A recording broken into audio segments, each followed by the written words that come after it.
what I would suggest you do, if you're interested in the 5 elements, make your own list. This is just my suggestions, but do your own one. But make a list of those 5 times a day and year, and just write for yourself how you feel, what it means to you. Because that would be your own experience of the 5 elements. And it's very interesting then later on, if you're playing around with your house, to have that list and see what the north part of your house or the south might relate to in your own terms. Now we can actually extend it a bit. So here I have it extended into 8 directions, but if you read lots of different books, you can see the 4 directions, 8 directions, 12, 24, and even more. What I would say is that there are just 3 points on this that are actually defined, and they are, what do you think they would be?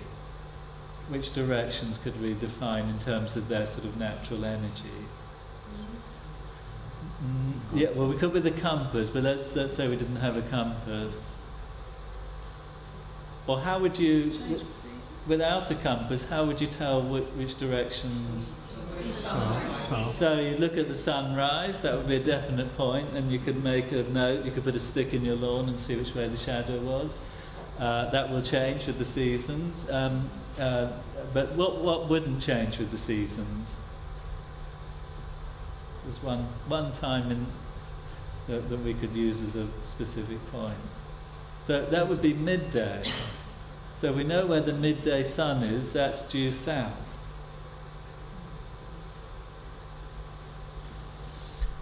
Which is actually in old drawings of how Feng Shui people doing, they would put a big stick in the ground and then just watch the shadow and become acclimatized to how the building or burial site was orientated to the movement of the sun. So the other part, so we could say that we have 3 points, the sunrise, midday sun and sunset, that are kind of defined points. And then the rest of it is just a progression. So we could say it's analog, if that makes sense.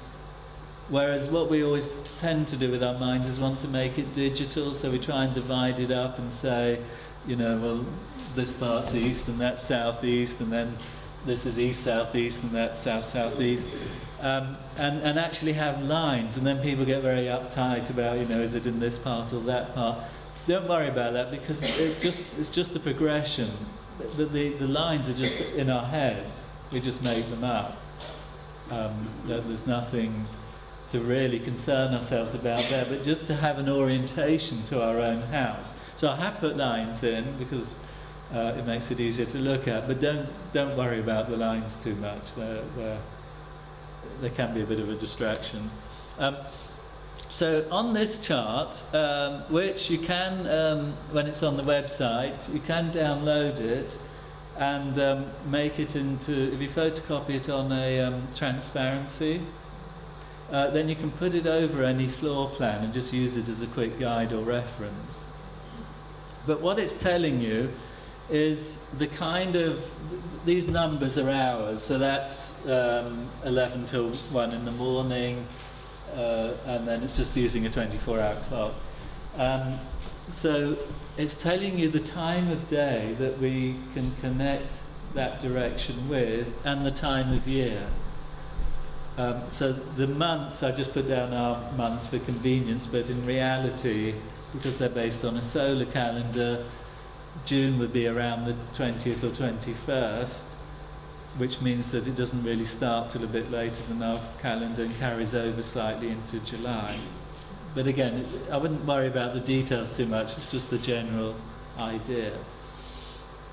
So what you can do is put this over a floor plan or a plan of your house, and just turn it till the south part's facing south and the north part's facing north, and that will give you some kind of a clue to the different kind of energetic feelings you might have in your house.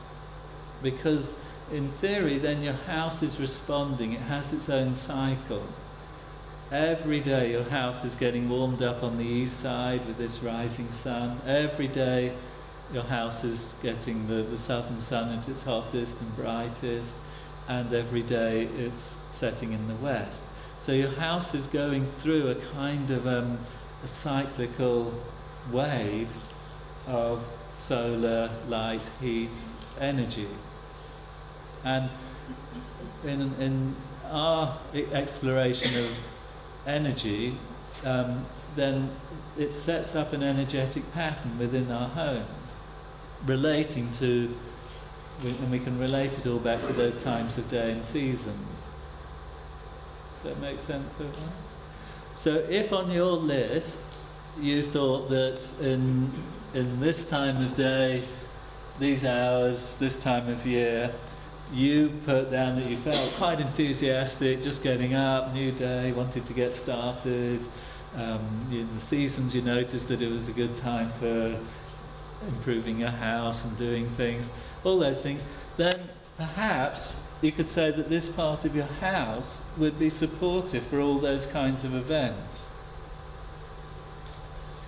If you notice that in the middle of the day in June, you're more outgoing and social and you like going out and meeting your friends and networking more, perhaps then if you felt that you wanted a bit more of that kind of energy, using the south part of your home or enhancing that would then help you feel more like doing those things. And that's the big claim we're making in Feng Shui, or the big link, is that we're saying it's all happening anyway, but if you're aware of those cycles in your own home, then you can use those energies whilst you're at home to sort of almost feed yourself in the ways that you want. Any questions so far? All right. Okay, so last slide. So typically, if this rectangle was a floor plan, we can just put some kind of grid of directions on top, and then for ourselves just work out how different parts of our home are likely to feel. In Feng Shui, we're also interested in whether we could enhance some of those energies or spread them out more, or make them more active. And there's lots of ways we explore doing that, whether it's with plants or different kinds of elements or other things that would give off energy. But perhaps a good starting place would be just with plants.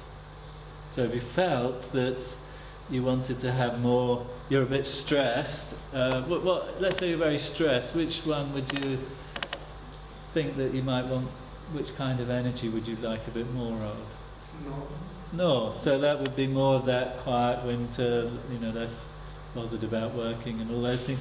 So putting some plants here, maybe spending a bit more time there, being a bit more conscious of that part of your home, could introduce more of that energy to you.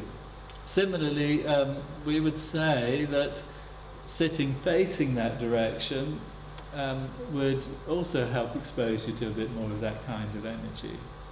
Or even sleeping with the top of your head pointing in that direction.